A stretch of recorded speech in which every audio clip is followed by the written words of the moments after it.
ஏன் வணக்கங்க, உங்க பேரு? பேர் கோதண்டராமன். கோதண்டராமன். ஓகேங்க. இப்ப என்னன்னா நம்ம ஒரு சின்ன டாஸ்க், அதை நீங்க பண்ணி முடிச்சீங்கன்னா உங்க கையில 100 ரூபாய் கொடுத்துருவேன்.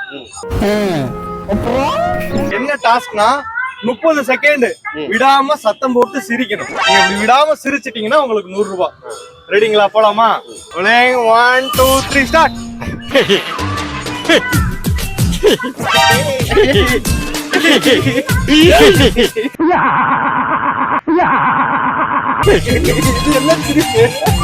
அவ்வளவுதான் வரும். இல்ல, டைமிங்க்கு முன்னாடியே தோத்துட்டாரு. சாரி, நீங்க இந்த டாஸ்க்ல தோத்துட்டீங்க. சாரி. தேங்க்யூ, நன்றி. தேங்க்யூ. இந்த கடையில நம்ம விளக்கு வாங்கியிருக்கோம். எல்லாமே மண்ணில் செஞ்ச மண்பானைகள். இந்த கடை எங்க இருக்குன்னா ரோஜா பேலஸ்க்கு பக்கத்துல நம்ம கடை இருக்கு. மண்ணில் செஞ்ச பானைகள் எல்லாமே இருக்கு. வேணுன்றவங்க கண்டிப்பா வந்து வாங்குங்க. ஓகேவாண்ணே? தேங்க்யூ.